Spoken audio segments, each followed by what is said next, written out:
talking about Brexit and we're also talking about democracy. The song that I want to do is called Vote Leave Broke the Law, because I actually think that the Brexit vote is fundamentally undemocratic because of the way that it was conducted, the illegalities of the referendum, and I think that the result should be considered void. And another referendum on Brexit held where all sides of the campaign are obligated to abide by electoral law. The Leave campaign won a majority by their own rules, but it's not to be denied. Theresa May is doing her best to make Brexit work. Yeah, pity that she's tried. Elected Tory rebel, rallied young skeptic. She thought she could reach a solid compromise. Now the Conservative Party is about to destroy itself. Brexit won't last. No, it's slowly falling apart. A victim of its own contradictions. It has no logic and it has no heart. The last argument feels immense. Will the people respect democracy? Has fallen foul of the electoral commission and the verdict is totally valid illegally.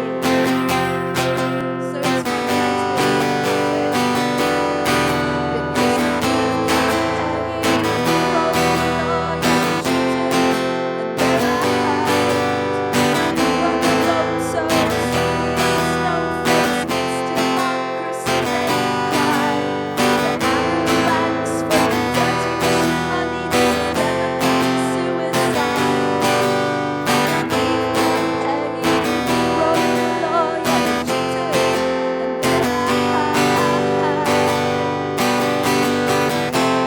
Boris is a liar and Farage is a dirty cheat.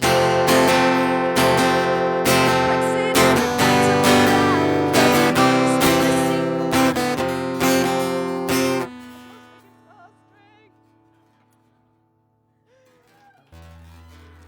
I'm gonna have to sort this out.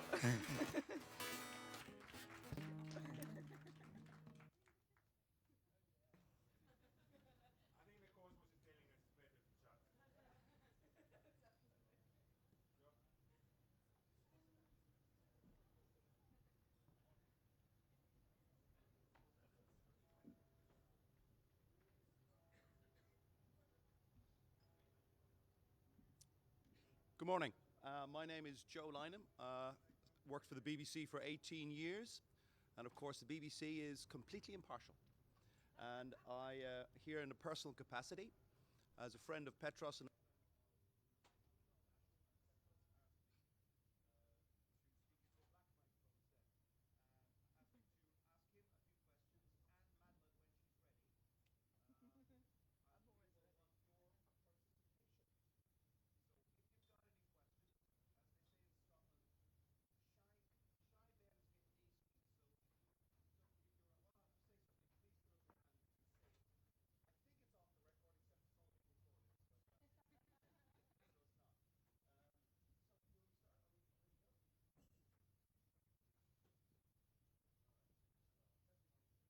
Great. There we go. All right. Good morning to you both. That was a very good half song, Madeleina. I think I made the point. Yes, I think, straight to the chorus, as they say. Thank you very much for coming all the way from Dusseldorf, was it, last night? Where's your last gig? Dusseldorf. Okay. Can you explain to our audience how you got to where you are? In other words, can you give us a little bit of your bio, because it's really interesting, and how you fund yourself? How do you pay for all this hair colour? Yeah, the hair dye. The hair dye's not expensive, actually. It's Okay. super drug, £5. And the bottle will last, a good few months. So talk to me about it. You were in university in Sheffield, was it? Yeah. And you said, no, I'm not going to take this anymore. Take it from there. I was studying landscape architecture, and anyone that knows anything about regional funding, EU regional funding, is that a lot of it goes into deprived areas of the EU and in the UK, and a lot of that money goes into landscape design and making the areas nicer. And basically what I became aware of very quickly when our tutors took us down to projects that they were working on and saying that the funding was being scrapped because of Brexit, was that Brexit was going to damage my industry, threaten jobs for the profession that I was training for. And also, damage the community, because I could see that the community in Sheffield and also business, because it attracts investment, was going to be hugely damaged by Brexit. And not just my profession, landscape architecture, but all professions across the board. It was just like, it didn't make any sense to me, and I wanted to do something about it. So within a few months of trying to study and getting involved in activism, I decided that I couldn't carry on doing both. And for me, the priority was trying to stop Brexit.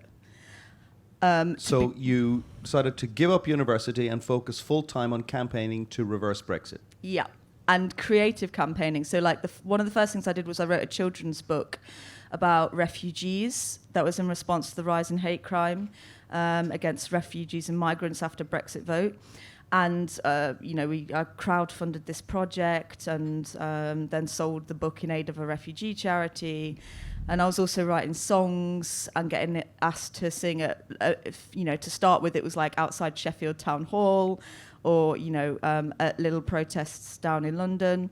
But then it became, bigger gigs. And particularly when I won Young European of the Year. Which was when?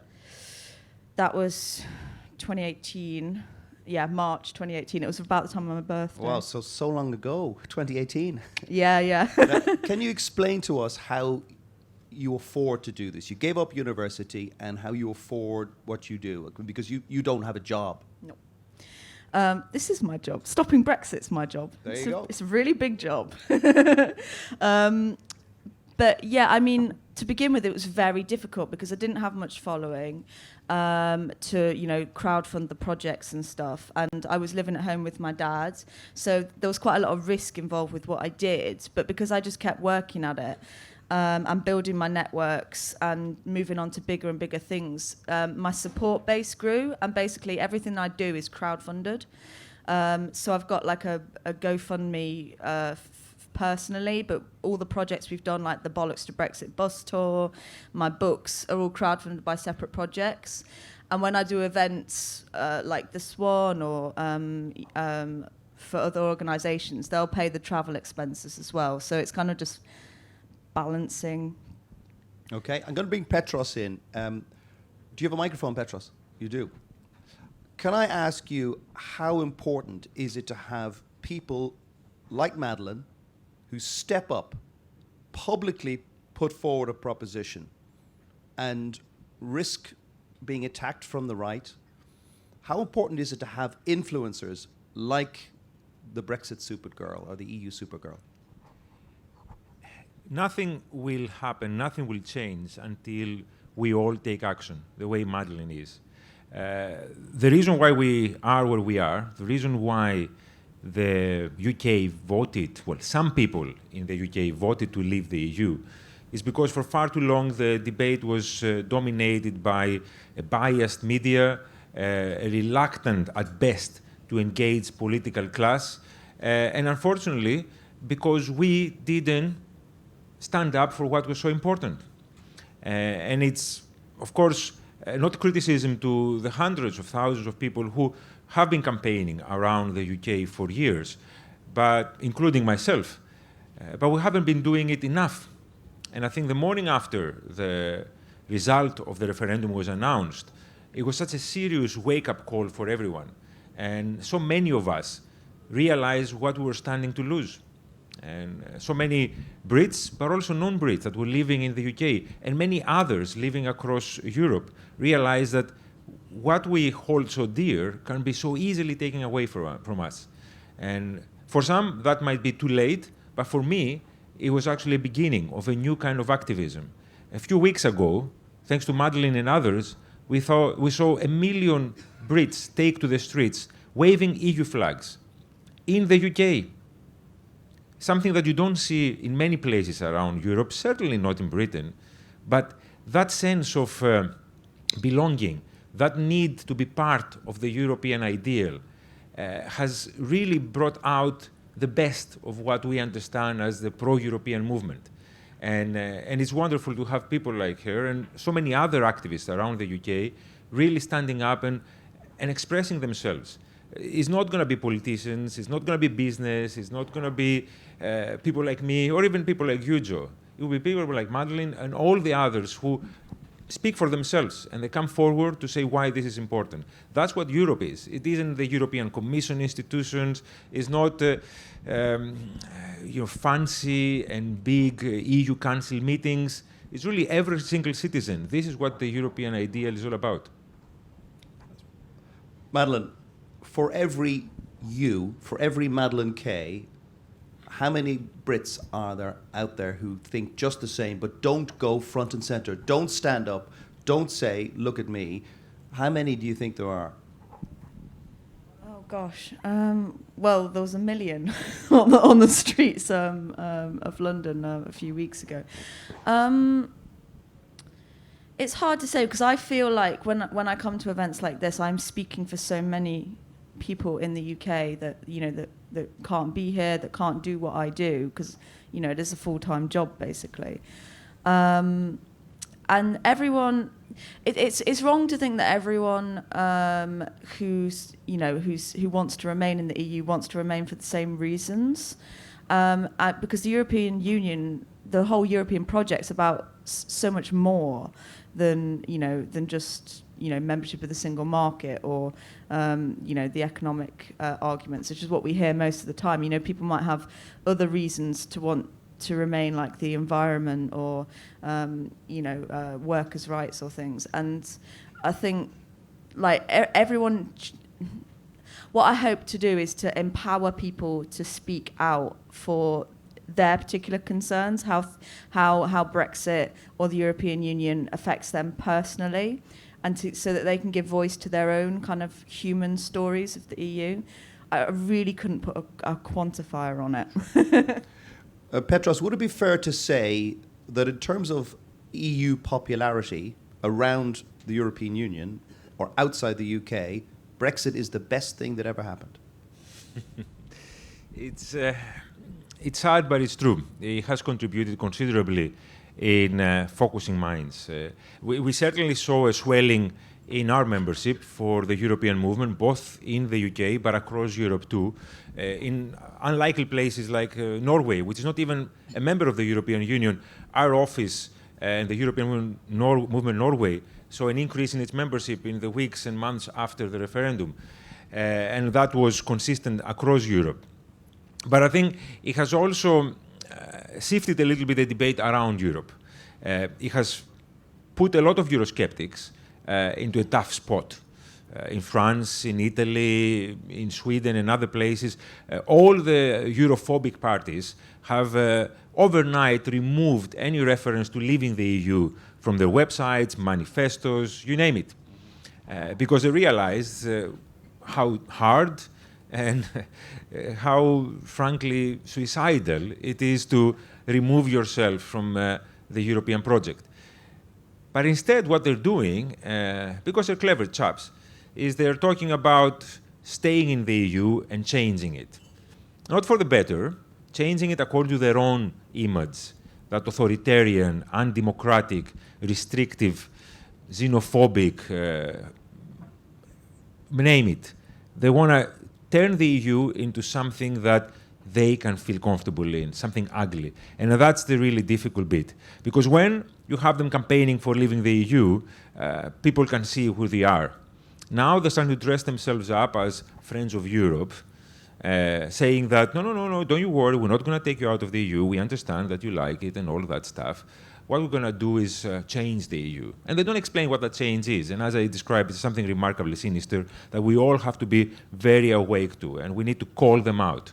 And that's where the importance of the vision comes in. And that's, I think, what you're doing and many others, both here at Democracy Alive, but across Europe, are doing very importantly, creating a positive image about Europe, explaining what is behind those ideals, the values that underpin the project. We did a study recently in 13 EU member states, not all of them, but it was impressive to see how many people subscribed to what we understand as European ideals. Not all of them identified them as European. A lot of them said that these are my ideals, my values as a Spanish person, as an Italian, as a German.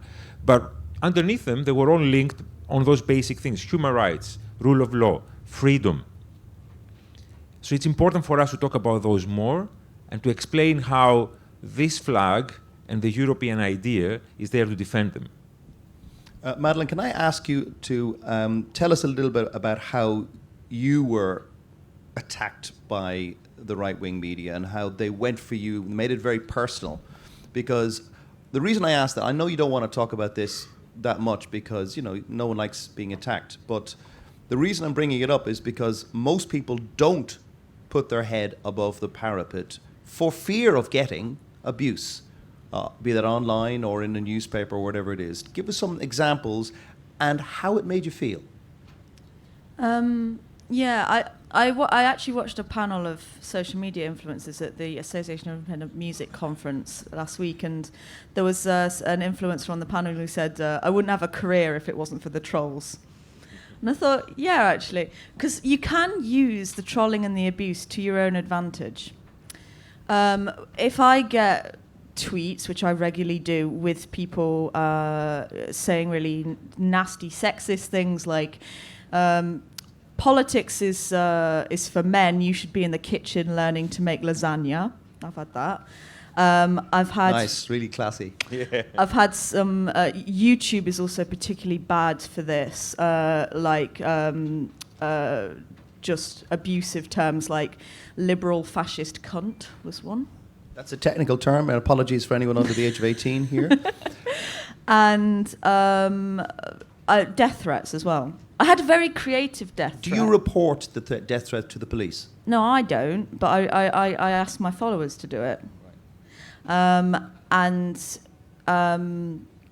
had a really creative one, which was, did you know that Maddie, spelled M-A-D-D-I-E, which is how I spell my name, is an anagram of I'm dead? Right. That was very creative. Okay. And do your reporters then, do your followers report these death threats to Twitter and to Facebook? Yeah. So basically, if I get abuse like that, I'll retweet it, usually with some kind of comment, and then I've got a whole army of my supporters and my fan base that will jump in to defend me, to support me, and also to report these accounts. If you mass report something, it gets removed a lot quicker. Yeah. I mean, the abuse started, it was just, social media troll, bot accounts, but some legitimate accounts as well. And then, the right-wing rags will jump on the bandwagon. So, like the most recent article that I've had in the Daily Express, who seemed to write something every time I sneeze, basically. But we put out a new music video, which has Dave Rowntree, who's from Blur, playing on the record, and the bass player from Pink Floyd, Guy Pratt, playing on the record.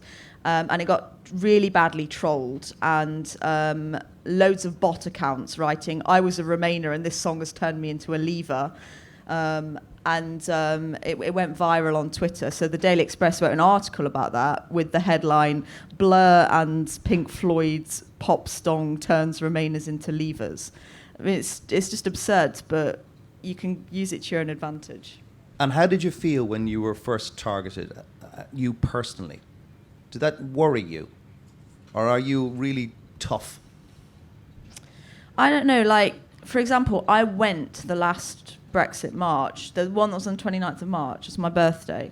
And I thought, birthday treat, let's go and have a look what's going on in the Brexit march. Something else was due to happen on the 29th of March. I can't remember what it was. What was it? There was something else going on that day. Petros, maybe you remember. It never happens. Happened. This is why the big Brexit demo was organised. And I decided that I was going to go along to make a point that I'm still, one of my songs, there's a line in the song, we will fight to the final day. I will fight to the final day. And but a lot of people on Twitter were saying, "Don't go, don't you dare go, stay out of London." They were saying, "Stay out of London," and There wasn't a single arrest that day. no.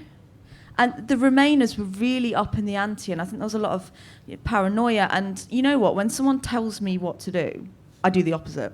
Your parents must love that. Okay, I'm gonna ask the audience of a quick show of hands of, and it's just a yes or a no, whether you think Britain in 1 year from now will still be in the European Union. If you think that Britain will not be in the European Union, April 2020, raise your hand. And those who think that Britain will still be in the European Union in 1 year from now. Okay. Okay, the noes have it. The noes have it. Order. Yes. So Can I touch a little bit on the question of online abuse? Because I think it's symptomatic of where we are at the moment. And it's a very rude awakening to what those authoritarian, undemocratic movements are trying to achieve. They're literally trying to silence dissent. And it is organized. As Madeleine said, these are fake accounts, computer-generated, who are controlled by St. Petersburg. Indeed, and others, and they're paid up to intimidate us from speaking up. They're trying to silence any kind of disagreement to the warped, crazy version of reality they have constructed, and they're trying to feed people. And that's why it is important for us to gather around people like Madeleine and others who are rising up, like you said, and they're taking the risks by being publicly and openly critical of what's going on. And it's important for us to stand by her and support her. And the purpose of this kind of festivals, these kinds of gatherings, is not just to celebrate and enjoy democracy, but it's to build a community, to demonstrate, first of all, to ourselves, but also to all those who are trying to intimidate us, that we won't be defeated. We are many, we are together, and we're determined to defend what is important. For the sake of those that have really taken the risk, and they have put their studies on hold and their careers in waiting, but also for the sake of those that are coming up. I have 3 kids, and I want them to grow up in a democratic, united, prosperous Europe, not one divided and destroyed by the conflict that nationalism has generated in the past. Are there people like Madeleine in other European member states, people who kind of go front and center and put their head above the parapet? I mean, we won't see it necessarily in Slovakia or Estonia or Spain. Are there people like the Supergirl? There's nobody like the Supergirl. It's Captain Europe. Indeed. There are very few people like the Supergirl, not least because he combines music and activism. But no, there are many people. And they're not all pro-Europeans the way we might be. They don't all dress with the EU flag or volunteer for an organization like the European movement. There might be freedom of speech advocates. There might be environmental activists. There might be gender equality campaigners. But they all fight for something that is important to them, and all those things form the foundation of the European ideal. There isn't just one version of Europe, but Europe and democracy is that umbrella that encompasses all that. The freedom, liberty, our ability to live fruitful, free lives. And all of them out there campaign for what's important to them. And we just want to unify them and tell them you're not alone. Carry on what you're doing. We have your back. Madeleine, what happens to you over, let's say, for example, Britain does leave the European Union in the next, 6 months. Do you go back to your life? What's post-Brexit for Madeleine Kay? Yeah, I don't think Brexit's going to kill the EU Supergirl, if that's what you're asking.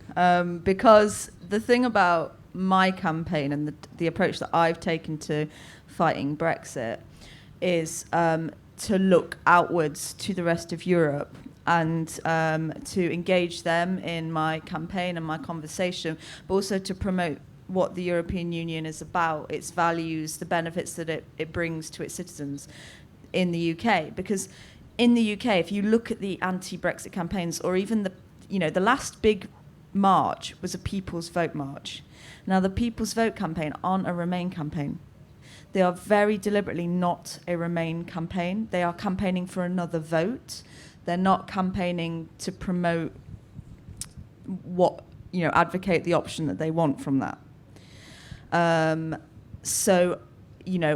Though we must say, to be fair, the vast majority want to remain in the European Union. Yes, absolutely. And everyone that's behind the People's Vote campaign, wants to remain because they think that's what's the best thing for the country. But at the same time, it's not a pro-EU campaign. And the approach that I've taken with my is to be unashamed about the European Union, to fly the European Union flag with pride, and to say these are the benefits that it's brought to us, and this is why we need to get behind the EU. We need to stop Brexit, and we need to continue to build Europe, after Brexit. And if Europe thinks that Brexit is just a British problem, you need to wake up and smell the coffee, right? Because you've got populism rising in other member states, and quite frankly, Europe needs a supergirl to keep fighting the populism and the right-wing rhetoric across Europe. Yeah, I'm going to go ask briefly, just show of hands if you've got a question. If not, we'll continue talking. But if you do have a question, put up your hand. Okay, not a forest of hands, so we'll keep talking here. But if you do have one, please put up your hands. And then there's a lady at the back there, is it? Lady in red? Could you stand up and shout out your question? I'm just wondering, how much is the EU doing about Russian influence in everything, really? Yes, Joe cannot answer that. If I may, the EU does a lot. In the specific side of the European Commission dealing with communications, there is a function that focuses on fake news and disinformation. Also in the European External Action Service, which is supposed to be the diplomatic arm of the EU, there is there also a team that tries to identify fake news and then put in place quick and rapid responses to it. I think the EU as a whole is also confronting Russia with sanctions in many cases, but also with diplomatic pressure to ensure that the kind of intervention they have been attempting successfully in many cases in our democratic affairs doesn't go on. But it's also our responsibility. We are users of social media. Unfortunately, they encourage the creation of bubbles, so perhaps we don't come across as much as our fellow citizens who are not as well informed. But it is our job, I think, to reach out beyond social media and challenge every time that you find yourself in the local pub or in the office and somebody comes up with something that sounds ridiculous. You should ask them, where do you hear that? And say, I read that in this article, or somebody I follow on Twitter posted it. And say, but did you check if that's true? Because I can tell you that it isn't. And arm yourself with facts and information and confront them. The battle will be at the high level between the EU and Russia and whoever else behind it. We as campaigners, the European movement, people like Madeleina and others, we're out there. But I think it's up to every single one of us. There is a blue line cutting across. And the other side is pushing to get over that line and eat into our space. Every single one of us must stand on that line and say, no, you don't get through here. This is my spot. This is a lie. It won't pass. I actually think that the social media platforms themselves should have a greater responsibility for,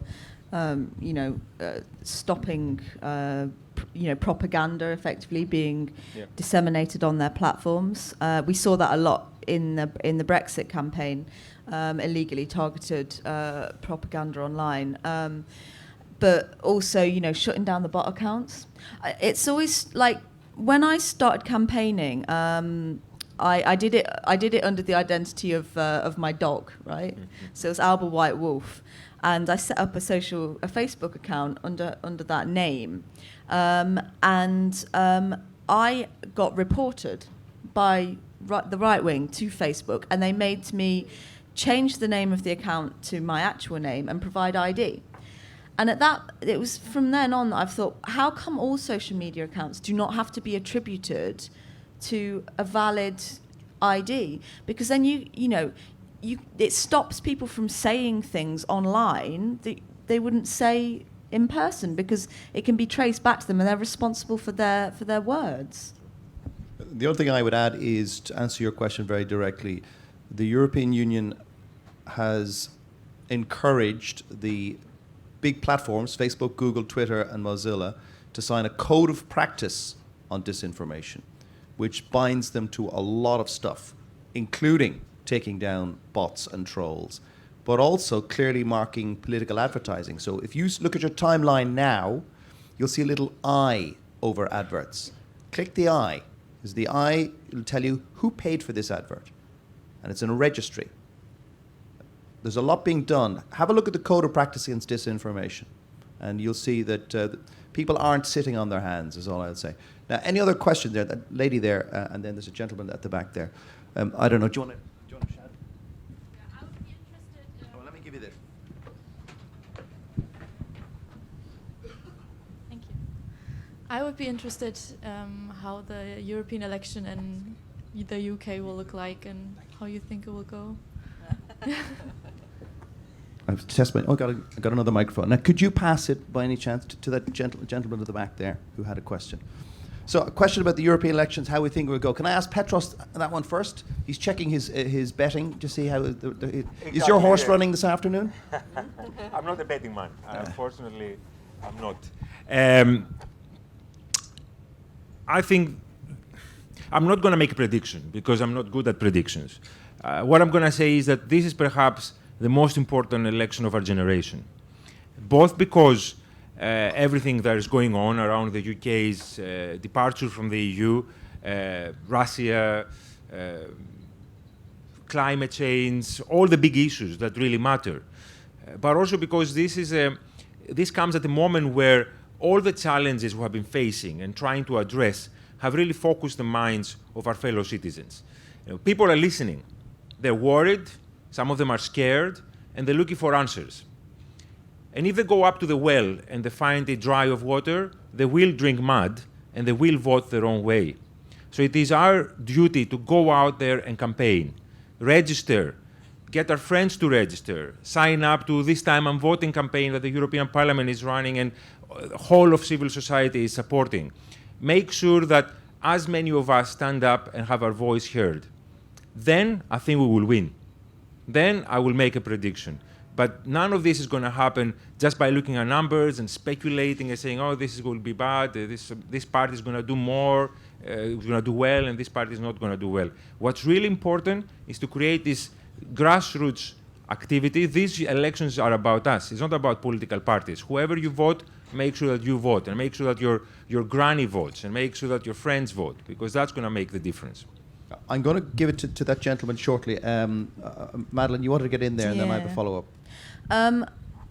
With the EU elections, the moment that I knew they'd set money aside for the condition that we'd still be in the EU after Brexit and that we would be participating in the elections, I knew that Brexit wasn't going to happen on my birthday, and I knew that we were going to be participating in the EU elections. This was like 9 months ago or something. There was the news article came out that they'd put this pot of money aside out for the condition that we'd still be a member.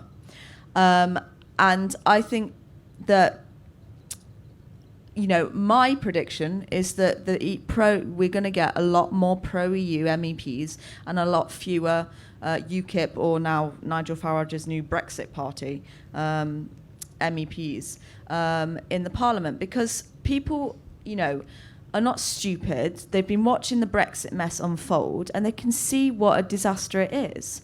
And those that maybe didn't vote before in European parliamentary elections because they weren't aware of them, because they weren't engaged, are now concerned about Brexit, and I think they will take the action to turn up to vote, and they'll vote for pro-EU parties, or Labour is set to do the best. I hope that we boot the UKIP, some of the UKIP MEPs out, because this is the first opportunity that the United Kingdom is going to have to express their views and their opinions on the European Union. And my approach as an activist is always been to be very positive about what you want to achieve, and very determined that you will achieve it, even when the likelihood or the odds seem stacked against you. 2 years ago, people would have said that I was insane to be campaigning for a second referendum on Brexit. And every day, I think the chances of us getting that referendum and stopping Brexit increases. So I think, we can vote in the parliamentary elections, we can vote pro-EU, and that'll be the outcome. Thank you very much. Sir. Yes, I'm from Holland, and North Holland of South Holland? on Texel. North Holland, yeah. 2 questions. We read that the first referendum, there were less young people who don't vote. Is that right? And why is it happened? And the second question is, how big is the chance that that England do a new referendum about this Brexit? Because we think that it is time to hear the people again. Okay, thank you, sir. Petros, I don't know what the numbers are for the youth vote in 2016, but can we assume that younger people, the under 25s or the under 30s, whatever, that's your age group, Petros, will come out in larger numbers if there is another referendum? And then the second part of the question is, will there be another referendum? I should say I don't pay him to say things like that, so thanks, Joe. The numbers were, I don't remember the exact figures, but there were more young people voting for the referendum than they would traditionally vote for general elections. So there was a degree of mobilization, but certainly it wasn't as much as it could have been. And there are many reasons for that. Voter registration in the UK, especially for young people, is perhaps unintentionally, but still difficult, because people are registered where they live and not necessarily where they go to university, and that makes it harder for them to receive information and be aware of the fact there is an election coming up. And whether we like it or not, unfortunately, there wasn't as much visibility around a referendum as it should have been, for a variety of reasons. Secondly, on the question of whether there will be another referendum, I think it's looking more and more likely. It's funny because when our colleagues in the UK, the European Women UK, first decided to join up forces with others and campaign for another referendum, everybody told them, you're crazy. This is not going to go anywhere. There's no appetite for anyone to do this. And we are now, a couple of years later, in a situation where it's turning into the default position. And I'll tell you now what I told everybody back then: there will be another referendum. Because like Madeleine said in her talk at the beginning, the first referendum was flawed, marred by illegality, based on a very restricted franchise, which stopped many people, including young people, from voting. And there is such awareness at the moment around the UK of the opportunities that British people stand to lose, and the freedoms that they will not be able to enjoy, that grassroots movement will not be denied. There will be another referendum because the people want it. Madeleine, will there be another referendum, and are you nervous that the anger that is out there will get worse if there is a referendum, and let's say the result is reversed? I think there will be another referendum because, there's a complete impasse in the UK Parliament. They can't make Brexit work because they can't agree on an outcome. And that's because the question that was posed in the original referendum was wrong. The question that was posed was on outcomes that weren't deliverable. The Brexit that was promised in 2016 is not deliverable. And now we're presented with Theresa May's deal, which is a deliverable kind of Brexit.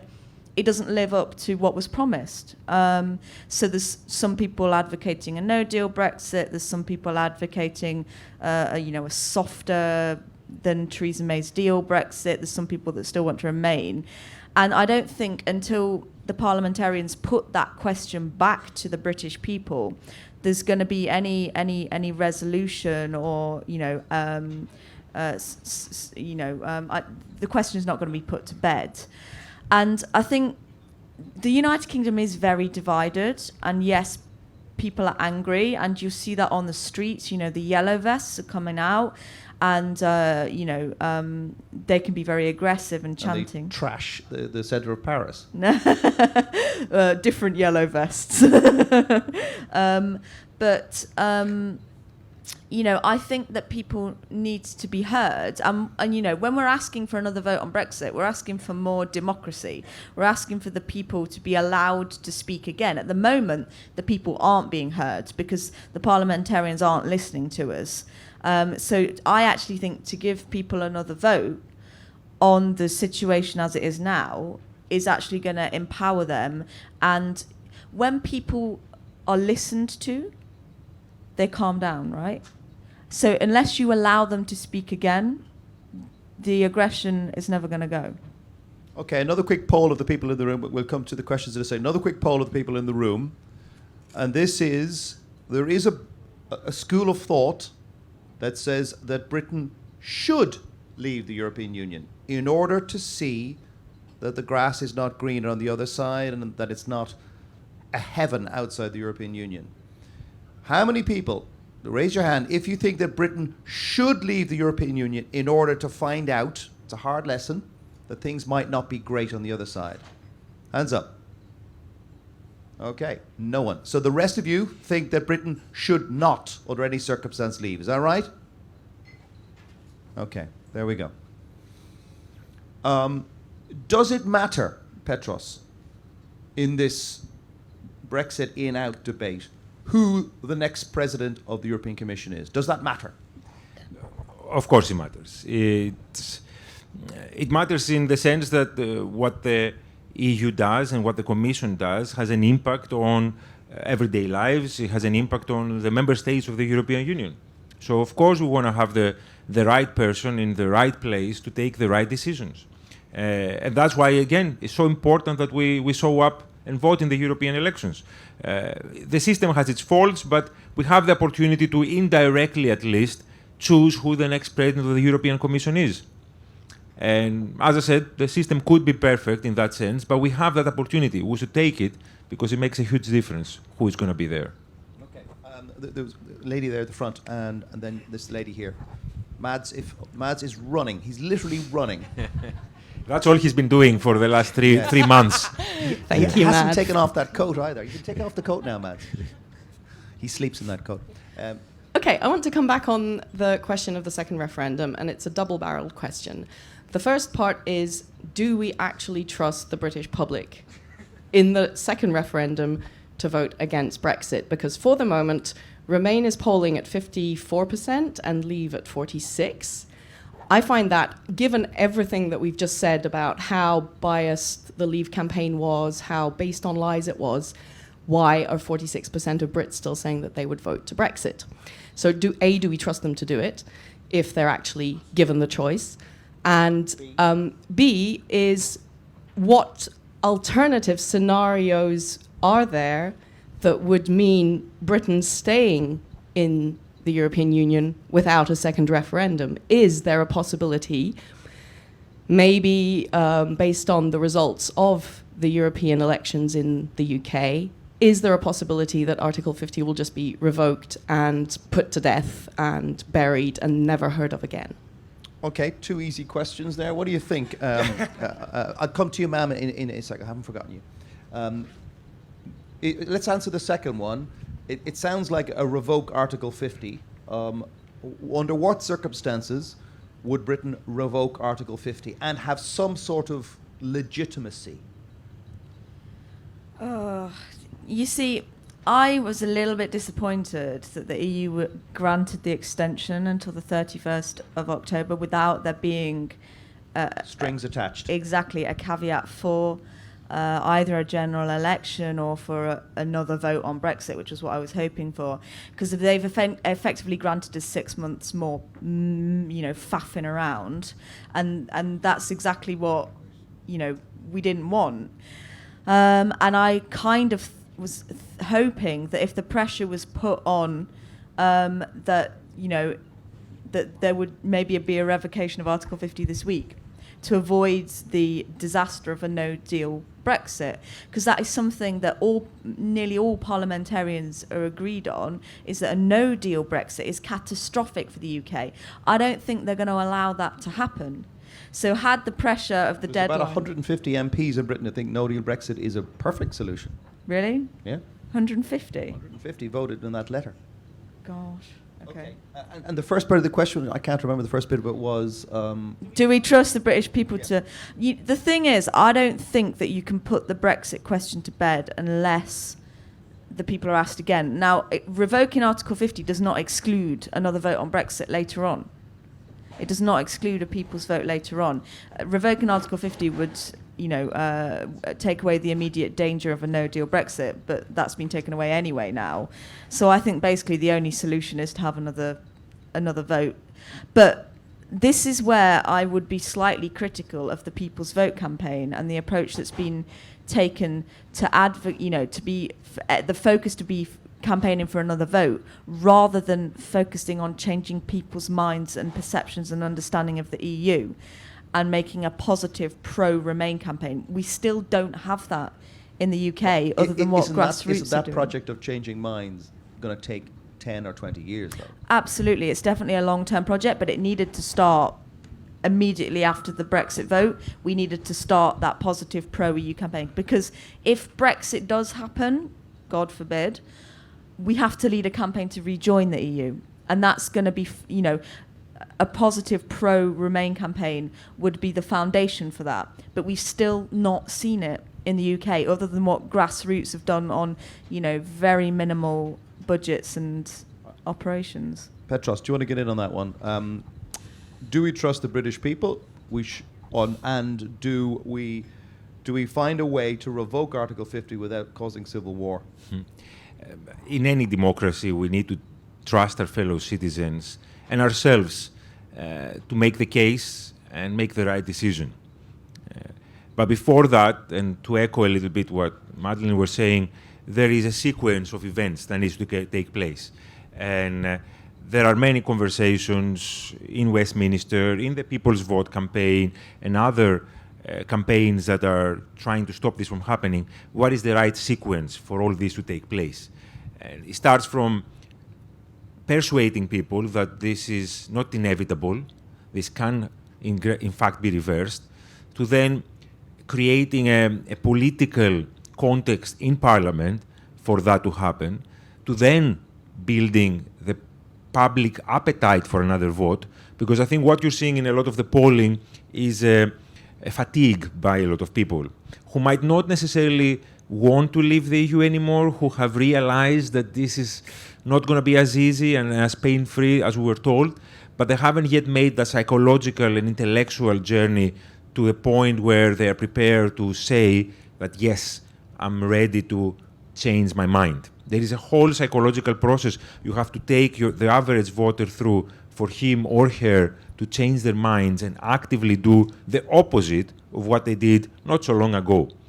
So we need to have all those sequences lined up and aligned very carefully and timed in a way that will enable us to deliver that vote in a way that will procure the massive victory that it deserves.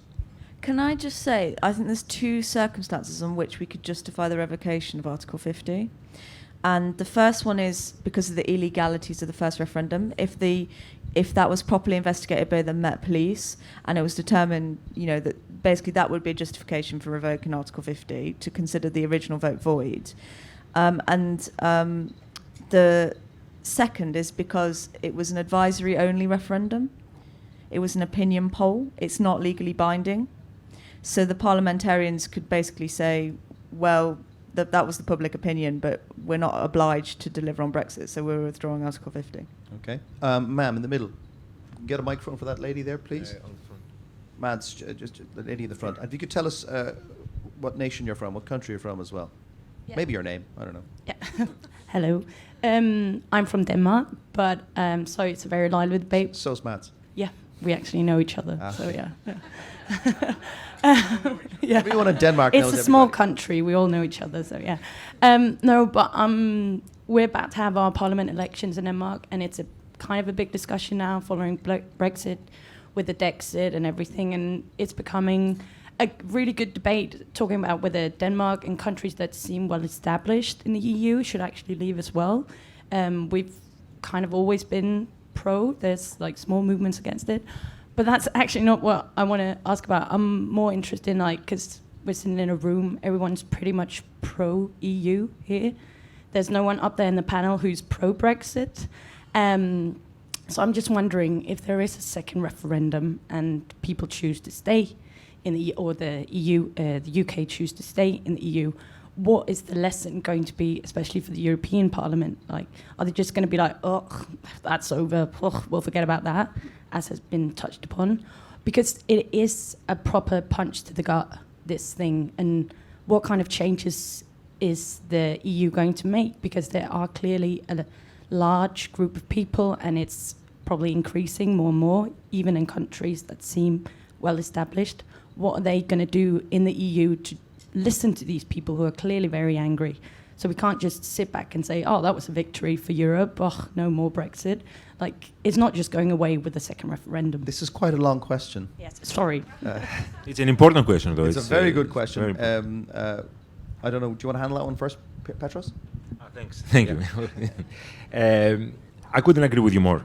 I think it's imperative we learn the lessons here, because what's happening... And make changes. And make changes. But because what's happening is a result of decades of inaction.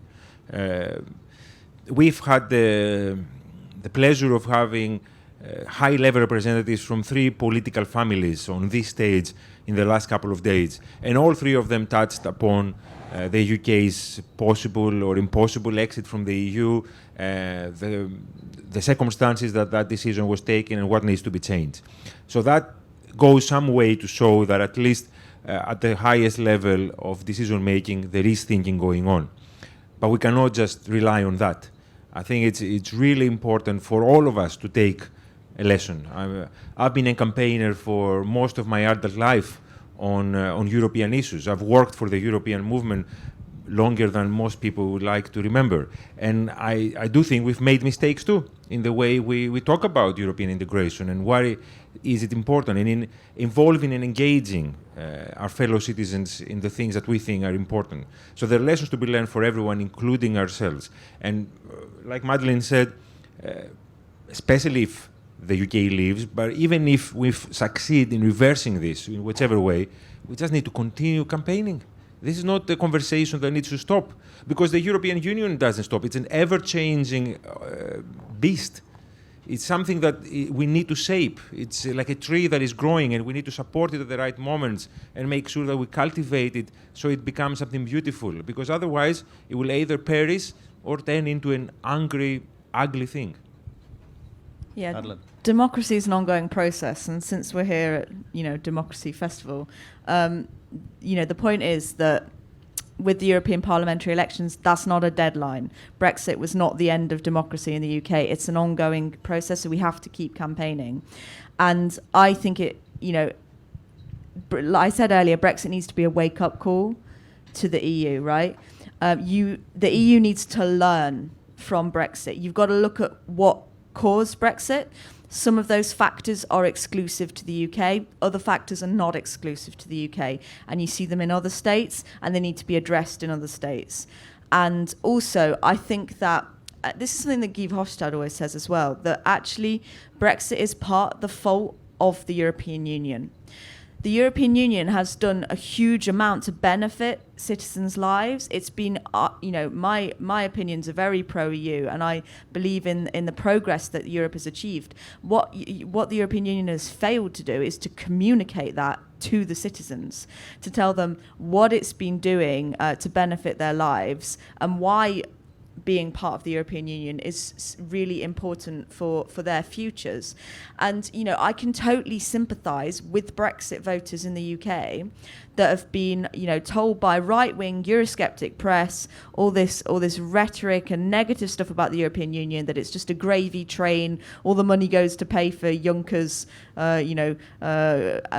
Chardonnay, exactly, and that that it's done nothing to benefit the citizens in the UK, and very poor publicisation of European Union funded projects. Now, the European Union needs to change its approach to comms to make it more localised, more relevant to the individual, and also more creative and more fun, because that's the stuff that gets shared and gets traction and gets the message out. Okay, Petros, we're going to wind up very shortly, but Petros, you wanted to give... I'm going to say a few words and then come to you, and that is my own thoughts. I'm from the Republic of Ireland and lived in Britain for 18 years, so I know both countries very well. What the Irish did last year could have been done in Britain, but wasn't.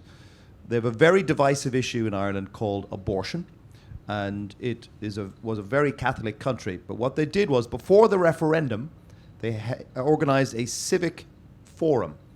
They got together people representing all types of Irish society, young, old, pro and anti-abortion, and they agreed the terms of the referendum between them, so that when people went into the booth to vote, they knew exactly what change would look like. That did not happen in 2016 in Britain. Nobody knew what out looked like. Everybody knew what in looked like, but no one knew what out looked like. And that is what we could all do. Sit down before you go to the people and say, this is what change will look like, so there'd be no doubts or no confusion on the issue. Petros. I think democracy is about knowing when to speak and knowing when to shut up. I will shut up. I'm not going to say what I want to say, because I think that was a great way to finish the discussion. All right. Petros and the Supergirl, Madeleine Kay, everyone.